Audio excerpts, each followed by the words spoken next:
ನಮಸ್ಕಾರ ವೀಕ್ಷಕರೇ, ಇಂದಿನ ಈ ವಿಡಿಯೋದಲ್ಲಿ ನಾವು ಆದಂಪುರದ ಸಂತ ಶ್ರೀ ಬಾಳುಮಾಮರವರ ದೇವಸ್ಥಾನವನ್ನು ತೋರಿಸುತ್ತಿದ್ದೇವೆ. ಅವರ ಜೀವನ ಆಧಾರಿತ ಪವಾಡ ಪುರುಷ ಧಾರಾವಾಹಿ ಕಲರ್ಸ್ ಕನ್ನಡದಲ್ಲಿ ಪ್ರಸಾರವಾಗಿದೆ. ಸಂತ ಶ್ರೀ ಬಾಳುಮಾಮ ಅವರ ಇತಿಹಾಸವನ್ನು ತಿಳಿಯಲು ಈ ವಿಡಿಯೋವನ್ನು ಸ್ಕಿಪ್ ಮಾಡದೆ ದಯವಿಟ್ಟು ಕೊನೆಯವರೆಗೂ ನೋಡಿ. ಬನ್ನಿ, ತಡ ಮಾಡದೆ ಈ ವಿಡಿಯೋನ ಮುಂದುವರಿಸೋಣ. ಮಹಾರಾಷ್ಟ್ರದ ಕೊಲ್ಹಾಪುರ ಜಿಲ್ಲೆಯ ಅದಮಾಪುರದಲ್ಲಿರುವ ಬಾಳುಮಾಮ ದೇವಸ್ಥಾನವು ಪವಾಡ ಪುರುಷ ಸಂತ ಬಾಳುಮಾಮರವರ ಪ್ರಸಿದ್ಧ ಸಮಾಧಿ ಸ್ಥಳವಾಗಿದೆ. ಕುರಿಗಾಹಿ ಮತ್ತು ದೇವಭಕ್ತರಾಗಿದ್ದ ಬಾಳುಮಾಮರವರು ಸರಳತೆ ಮತ್ತು ದಯೆಯ ಬೋಧನೆಗಳಿಗೆ ಹೆಸರುವಾಸಿಯಾಗಿದ್ದಾರೆ. ಇಲ್ಲಿಗೆ ಪ್ರತಿ ವರ್ಷ ಸಾವಿರಾರು ಭಕ್ತರು ಭೇಟಿ ನೀಡಿ ಆಶೀರ್ವಾದ ಪಡೆಯುತ್ತಾರೆ. ಸಂತ ಬಾಳುಮಾಮ 1892-1966 ಕರ್ನಾಟಕದ ಬೆಳಗಾವಿ ಜಿಲ್ಲೆಯ ಅಕ್ಕೋಲದಲ್ಲಿ ಜನಿಸಿದ ದನಗಾಯಿ ಸಮುದಾಯದ ಪವಿತ್ರ ಸಂತ. ಮಹಾರಾಷ್ಟ್ರದ ಕೊಲ್ಹಾಪುರದ ಅದಮಾಪುರದಲ್ಲಿ ನೆಲೆಸಿದ ಅವರು ಮೇಕೆಗಳೊಂದಿಗೆ ಸುತ್ತಾಡುತ್ತಾ ಭಕ್ತರ ಸಂಕಷ್ಟಗಳನ್ನು ನೀಗಿಸಿ ಆಧ್ಯಾತ್ಮಿಕ ಮಾರ್ಗ ತೋರಿದರು. 1966ರಲ್ಲಿ ಅದಮಾಪುರದಲ್ಲಿ ಸಮಾಧಿಯಾದರು. ಅಲ್ಲಿ ಈಗಲೂ ಭಕ್ತರು ಸೇರುತ್ತಾರೆ. ಬಾಳುಮಾಮರವರು ಅಕ್ಟೋಬರ್ 4, 1892ರಂದು ಕರ್ನಾಟಕದ ಬೆಳಗಾವಿ ಜಿಲ್ಲೆಯ ಚಿಕ್ಕೋಡಿ ತಾಲೂಕಿನ ಅಕ್ಕೋಲ ಗ್ರಾಮದಲ್ಲಿ ಮಯ್ಯಪ್ಪ ಅಂದರೆ ತಂದೆ ಮತ್ತು ಸುಂದರ ಅಂದರೆ ತಾಯಿ ದಂಪತಿಗೆ ಜನಿಸಿದರು. ಬಾಲ್ಯದಿಂದಲೇ ಧ್ಯಾನಮಗ್ನರಾಗಿದ್ದ ಅವರು ನಂತರ ಸೋದರತ್ತೆಯ ಮಗಳನ್ನು ವಿವಾಹವಾದರೂ ಸಂಸಾರದಲ್ಲಿ ಆಸಕ್ತಿ ತೋರಲಿಲ್ಲ. ಅವರಿಗೆ ದಂಪತಿಗಳಿಂದ ಉಡುಗೊರೆಯಾಗಿ ಬಂದ 15 ಮೇಕೆಗಳನ್ನು ನೋಡಿಕೊಳ್ಳುತ್ತಾ ಜೀವನ ಕಳೆದರು. ಅವರು ಕರ್ನಾಟಕ ಮತ್ತು ಮಹಾರಾಷ್ಟ್ರದಾದ್ಯಂತ ಸುತ್ತಾಡುತ್ತಾ ಅಂತಿಮವಾಗಿ ಕೊಲ್ಹಾಪುರ ಜಿಲ್ಲೆಯ ಅದಮಾಪುರದಲ್ಲಿ ನೆಲೆಸಿದರು.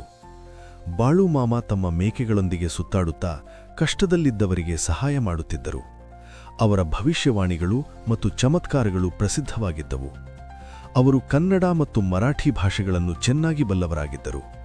1966ರಲ್ಲಿ 74ನೇ ವಯಸ್ಸಿನಲ್ಲಿ ಅದಮಾಪುರದಲ್ಲಿ ನಿಧನರಾದರು. ಅಲ್ಲಿ ಅವರ ಸ್ಮರಣಾರ್ಥವಾಗಿ ಶ್ರೀ ಬಾಳುಮಾಮ ದೇವಸ್ಥಾನ, ಶ್ರೀ ಬಾಳುಮಾಮ ಟ್ರಸ್ಟ್ ನಿರ್ಮಿಸಲಾಗಿದೆ. ಅದಮಾಪುರವು ಪ್ರಸ್ತುತ ಒಂದು ಪ್ರಮುಖ ತೀರ್ಥಯಾತ್ರಾ ಕೇಂದ್ರವಾಗಿದೆ. ಲಕ್ಷಾಂತರ ಭಕ್ತರು ಬಾಳುಮಾಮರ ಸಮಾಧಿಯ ದರ್ಶನ ಪಡೆಯಲು ಮತ್ತು ಅವರ ಆಶೀರ್ವಾದ ಕೋರಲು ಇಲ್ಲಿಗೆ ಬರುತ್ತಾರೆ. ಇನ್ನು ಬಲುಮಾಮರವರ ತತ್ವ ನೋಡೋದಾದ್ರೆ, ಜ್ಞಾನವೇ ಜೀವನ ಮತ್ತು ಅಜ್ಞಾನವೇ ಮರಣ ಎಂದು ಬೋಧಿಸುತ್ತಿದ್ದರು ಮತ್ತು ಮೂಢನಂಬಿಕೆಯನ್ನು ವಿರೋಧಿಸುತ್ತಿದ್ದರು. ಪ್ರವಾಹದ ಭೀತಿಯನ್ನು ಕಂಬಳಿಯಿಂದ ತಡೆದದ್ದು, ಕುರಿಹಾಲಿನಿಂದ ಜನರ ಕಣ್ಣು ಗುಣಪಡಿಸಿದ್ದು, 10 ಜನರಿಗೆ ಆಗುವ ಆಹಾರದಲ್ಲಿ ಸಾವಿರಾರು ಜನರಿಗೆ ದಾಸೋಹ ಮಾಡಿದ್ದು ಇವರ ಪ್ರಮುಖ ಪವಾಡಗಳೆಂದು ನಂಬಲಾಗಿದೆ. ಬಾಳುಮಾಮ ಅಂದರೆ ಬಾಳಪ್ಪ ಮಹಾರಾಷ್ಟ್ರ ಮತ್ತು ಕರ್ನಾಟಕದಾದ್ಯಂತ ಅಪಾರ ಭಕ್ತರನ್ನು ಹೊಂದಿರುವ ಧಂಗರ್ ಸಮುದಾಯದ ಪವಿತ್ರ ಸಂತ ಮತ್ತು ಕುರಿಗಾಹಿ.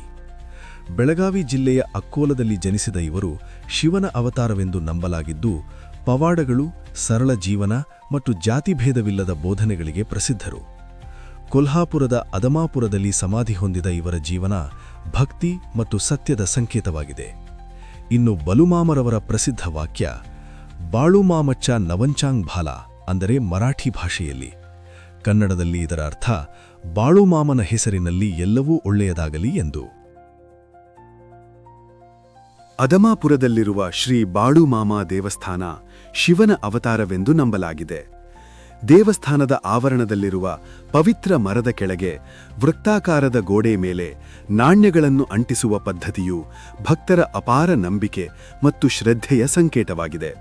ಭಕ್ತರು ತಮ್ಮ ಇಷ್ಟಾರ್ಥಗಳು ಈಡೇರಲೆಂದು ಪ್ರಾರ್ಥಿಸಿ ಇಲ್ಲಿ ನಾಣ್ಯಗಳನ್ನು ಅಂದರೆ ಹಣವನ್ನು ಅಂಟಿಸುತ್ತಾರೆ. ಇದು ಬಾಳುಮಾಮರ ದೈವಿಕ ಶಕ್ತಿ ಮತ್ತು ಅವರ ಮೇಲಿನ ಭಕ್ತಿಯನ್ನು ಸೂಚಿಸುತ್ತದೆ.